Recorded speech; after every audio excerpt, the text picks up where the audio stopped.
Para naman sa ating ulat panahon, patuloy na magpapaulan sa Kanlurang Luzon sa susunod na 2 araw ang habagat.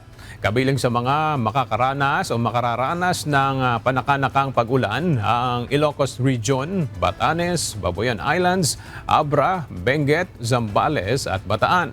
Kalat-kalat na mahina hanggang katamtaman na may paminsan-minsang malakas na buhos ng ulan na may kasamang pagkulog ang inaasahan sa Metro Manila, Calabarzon, sa kabuuan ng Cordillera Administrative Region, Cagayan Valley at Central Luzon.